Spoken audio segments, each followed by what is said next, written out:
I recently joined the running community, and I gotta say that after my 7 days challenge of running 4 kilometers, I've made a brutal massive progress. I started at 32, but that was because I was making a lot of B-roll shots. From the third day when I ran it in 26 minutes, I progressed to 22, which just like in 5 days, that's a massive progress. But that wasn't really my first try. I've actually tried it a lot of times, and each time I failed it because of one simple rookie noob ultimate beginner mistake.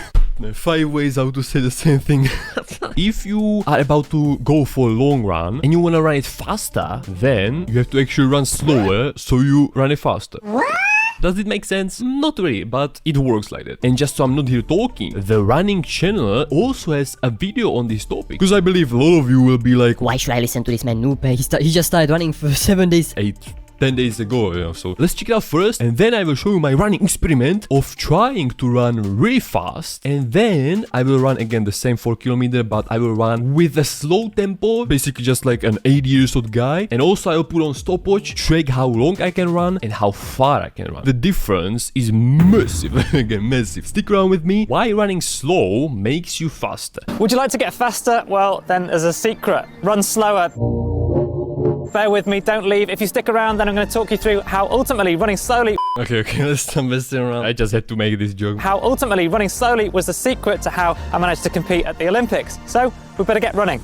Slowly. In running, I believe that it's not really working. Like, you will choose the worst choice of running really fast and then stopping after 200 meters. It doesn't work. Like, you will still progress. I'm just guessing, but you will, for example, quit it because you will just vomit, throw up after those 200 meters of running really fast, man. And so you will quit the challenge, and so you will never like become a beast. Long run means it will take a long time.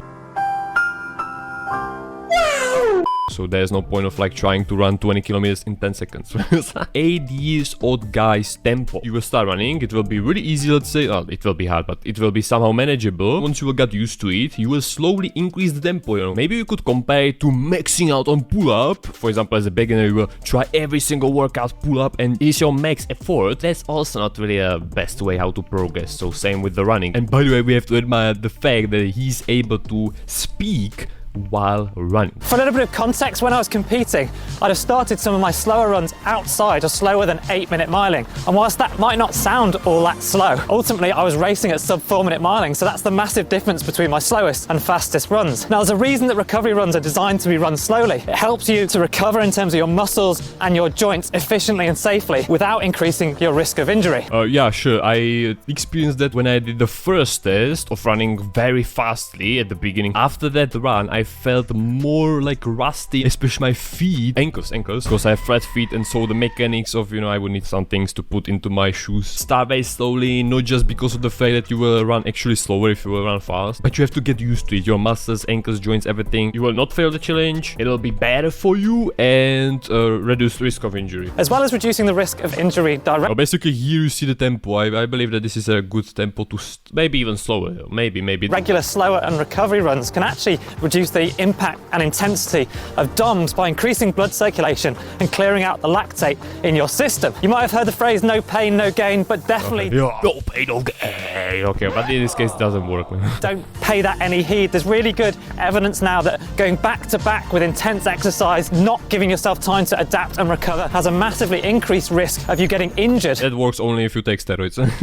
We're not saying throw speed work out the window, just saying intersperse it with those slow runs because they're the secret. Variety is a spice of life. I've spoken to so many runners who are stuck in a rut just trying to shave even a few seconds off their 5k PB. If you are progressing just by like reducing the whole time by 10 seconds, let's say, if you will run 100 days, it's 1,000 seconds, it's like 30 minutes.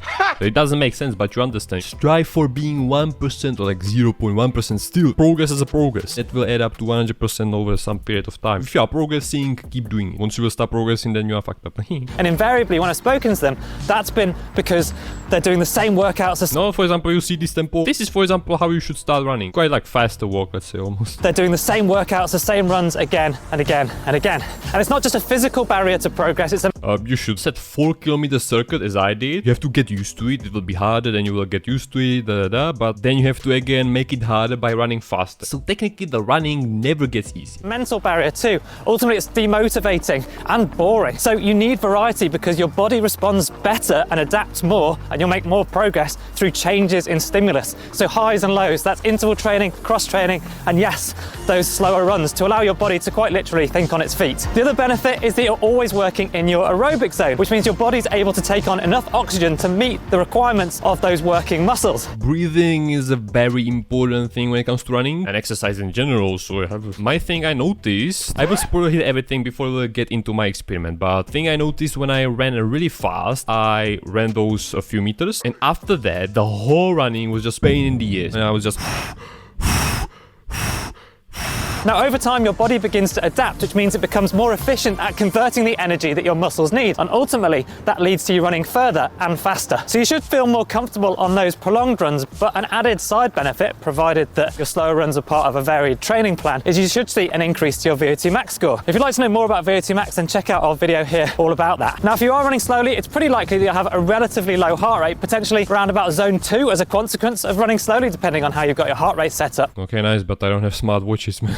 Now, I'd say like at the beginning, start running very slowly. Take that first workout as a reference tool how to set the speed. So you will run very slowly. You will see that it's like moderate. It's like perfect choice of speed. So you will keep running like that. If it's too easy, then you will a little bit increase it. Deload weeks, that's also very important to take. Deload day. Technically, I also did a deload day in the challenge because I ran 4 days, and then on 5th day, I just like went for it. Active rest day, but I ran it like 2 minutes slower. They're single weeks with lower volume and intensity. Or you can also do a whole week. They come after a prolonged block, maybe of 3, 4, 5 weeks of hard training, and they appear in a lot of different training plans. And these weeks are so important because they allow you to make the adaptations at a cellular and muscular level, which lead to the big leaps forward in progress and times. I use them as a professional athlete. Now you see, like, these are professional guys, and technically this is the tempo I try to sprint in. These guys are professionals. They are running at that speed only for 1.5 kilometers. Now, if you're not focused purely on speed, then that's an opportunity to focus on something else. So your running form, for example, on your slower runs, choose the time to focus on your cadence, the way you're carrying your arms, your posture, your foot strike. Yeah, there's a lot more to running than just like, go and run. I'm a total beginner, as I said, so I don't really care about this. I will just stand up from the PC and go run, which is also quite like bad idea after not doing anything, and so your legs, everything is quite rusty. Your stride length, all of those things, because that teaches you the muscle memory to use when you're fatigued, when you're running faster in training or in races, so you don't have to think about it. Now, if you're not worried about the pace of your runs, that's the perfect opportunity to involve more people, so friends and family. Definitely, if you have an option of running with someone, make your family to run with you also. That will give you like a big boost, massive boost. Because not only will you release mood-lifting endorphins, but you also have the chance to unwind from a tough day by chatting with friends. I have no friends. Heaven is a place. And I know from experience that if you're happier, then you'll run better too. I just used yesterday a tactic of listening to sad, depressive music, and that made me feel like I fucked up something, and so I ran faster. How to summarize this video? Run slower. Nice. You also don't go for bench 100 kgs bench 225 right away. Alright, and now into my experiment I did. One day I decided to run with this speed. I will put here reference videos because I didn't record anything, I was focusing on running the most amount of time, the most meters, and still I believe I ran only 500 meters with this speed, which is really pathetic after my previous performances. As I said, I put on stopwatches, and the time I ran those 500 meters, 3 minutes and 12 seconds and 44 milliseconds. Oh yeah, so bad. After running that fast, I wasn't able to recover, and I was just I was in the middle of the whole circle after 10 minutes and 23 seconds of like, pain to run after that initial sprint, and And I finished the whole 4 kilometers, 3.8 kilometers technically, in 20 minutes and 17 seconds. Anyways, on the second day of this experiment, I chose a really slow, average speed I ran these days. No, I didn't screenshot the time when I was at the same place like the previous day. Whatever, I remember seeing the time at the same time, those 3 minutes and 12 seconds seconds, I was about 150 meters like behind. Anyways, I managed to run maybe even the whole circuit, because remember I do those 20 push-ups in the middle, so I have to stop. I've got to the middle of the whole circuit in 10 minutes and 21 seconds. What the hell? But the main thing, yeah, I've made it to the middle without stopping. And then I finished the whole 4 kilometer circuits in 19 minutes 22 seconds. Okay, I have a confess, I had a bit sprinted the last like 100 meters, but still, like, if I wouldn't, then I would have 90 minutes 40 seconds, let's say. So I even progressed. I decreased the time by running slower, which made me run the whole 4 kilometer circuit faster. And it was much more manageable, it was much more enjoyable. As I said, I put on the headphones, so maybe that had effect on it. Shit. Maybe this whole experiment is pointless because of the music, which like motivated me. And that's another thing, like if you put on headphones and listen to some epic music, it can help you run fast.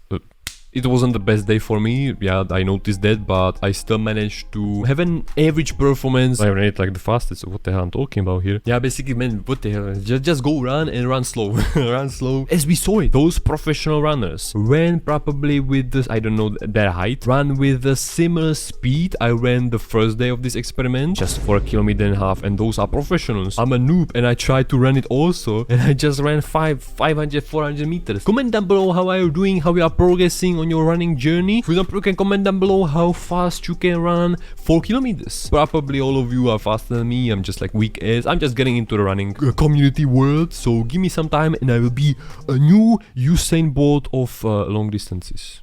What the hell?